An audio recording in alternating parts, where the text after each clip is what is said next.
শুভ সকাল আমন্ত্রণ সবাইকে। এই যে দেখতেছেন মরিচ গাছ, এগুলো মোটামুটি ভাইরাস মুক্ত হয়েছে। দেখেন এখানে এই দুইটা মরিচ গাছ ভাইরাস মুক্ত হয়েছে। এইটাতে এই দেখেন, এইটা কিন্তু পাতা কুকুড়ানো আছে, এটাতে আছে এবং এইটাতে আছে। আমি গাছগুলোকে একটু বাংলা খাবারে পানি দিয়ে ধুয়ে দিব, গোসল করাই দিব। আপনারা দেখেন, ভাইরাস মুক্ত করার জন্য আমি বাংলা খাবারের পানি ব্যবহার করব। সাথে থাকেন, আমি দেখাচ্ছি। আর এটা হচ্ছে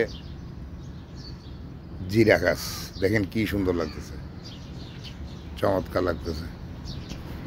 এই যে দেখতেছেন, এটা হচ্ছে সাদা পাতার পানি আর এটা হচ্ছে বাংলা সাবানের পানি। এই যে দেখেন, এটা হাতে এই যে দেখেন সাবানটা বিস্তৃত দেওয়া হয়েছিল। এই যে ওই পানিগুলো এখন এখানে ঢেলে দিবে স্বপন ভাই। এই দেখেন, স্বপন ভাই এটা দিত।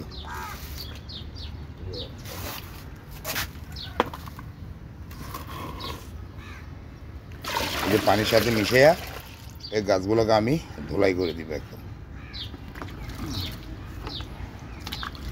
এই যে দেখেন সাবানের পানিগুলো কি অবস্থা করতেছে স্বপন ভাই, এগুলো এখন গাছে দিয়ে দিব। এই যে ভাইরাস মুক্ত রাখতে আমি কীভাবে দিয়ে দিচ্ছি দেখেন, স্বপন ভাই পানি দিচ্ছে। এই আমি আমার স্প্রে মেশিন এখনও হ্যান্ডেলটা আনতে পারি নাই। এই যে দেখেন, আপনারা এইভাবে ধুয়ে দিবেন। এই দেখছেন, এইভাবে গাছটাকে ধুয়ে দিবেন ইনশাল্লাহ। পারলে কাপড় ধোয়া পানি দিয়ে একদম স্প্রে করে দিবেন, ভাইরাস মুক্ত হয়ে যাবে ইনশাল্লাহ।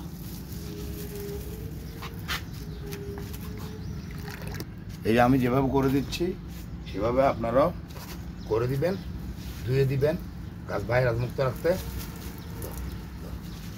এগুলোতে একটু ভাইরাস কমে গেছে, তারপরেও ধুয়ে দিচ্ছি যাতে গাছ পরিষ্কার থাকে, ভাইরাস আক্রান্ত হতে না পারে। এভাবে আপনারা ভাইরাস মুক্ত রাখতে গাছটাকে পরিষ্কার করে দিবেন। কালো না ভাই, তো দেখেন এভাবে আপনারা গাছগুলোকে ধুয়ে দিবেন সুন্দর করে। ভাইরাস, এই যে মাইটস, চাপ পোকা, সাদামাছি, এগুলোকে ভাইরাস মুক্ত রাখার জন্য সাবানের পানির ব্যবহার করবেন আপনারা। তো ঠিক আছে, সাথে থাকুন, আপনাদেরকে দেখাচ্ছি আরো। এই দেখেন স্বপন ভাই সাবানের পানি দিয়ে স্প্রে করতেছে। মরিচ গাছ সবগুলা কিন্তু স্প্রে ওয়াশ করে ফেলছি সাবানের পানি দিয়ে।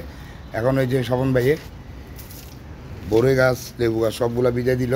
স্বপন ভাই এই যে দেখেন একদম কি অবস্থা। এই মরিচ গাছগুলো দেখেন সবগুলো ধুয়ে ফেলছি। এই সবাদা গাছ এটাকেও ধুয়ে দিছি। এই যে দেখতেছেন ডালিম গাছ, এটাকেও ধুয়ে দিয়েছি। লেবু গাছ এই যে দেখেন ভিজে রয়েছে একদম। মরিচ গাছ যতগুলো ছিল সবগুলোকে ওয়াশ করে দিছি। এই যে দেখেন এই লেবু গাছ, পাতি লেবু গাছ, এটাতেও করছি ওয়াশ। এই মরিচ গাছ এগুলোতেও করছি। এই দেখেন পেঁপে গাছ, এই পেঁপে ধরছে দেখেন, এক হাত পেঁপে গাছে পেঁপে। এই যে সবগুলোতে একদম সাবানের পানি দিয়ে একদম ধোলাই করে দিছি। এই যে দেখেন আমার প্রায় 50টার মতো মরিচ গাছ আছে। মনে করছিলাম 10-15টাতে ধরবে না, এখন দেখতেছি 4-5টা বাদ দিয়ে সবগুলোতে ধরবে। এই মরিচ গাছ ধুলাই করার সময় মরিচের পাতা পড়ে গেছে নিচে, এই পাতাগুলো স্বপন ভাই নিয়ে নিচ্ছে। এই যে দেখেন, এই যে কিছু মরিচও পড়ছে এখানে। এই যে দেখেন কিছু মরিচও পড়ছে। এদিকে দেখেন আমি সব গাছে একদম ভালো করে স্প্রে করে দিছি, একদম সব গাছে পানি মারি দিছি। আপনারা এভাবে গাছকে পরিষ্কার করে রাখবেন সাবানের পানি দিয়ে সবসময়। দেখবেন ফুল মুকুল আসতে একদম সুবিধা হবে। জায়গা পরিষ্কার থাকলে ওদিক দিয়ে খুশি বের হবে।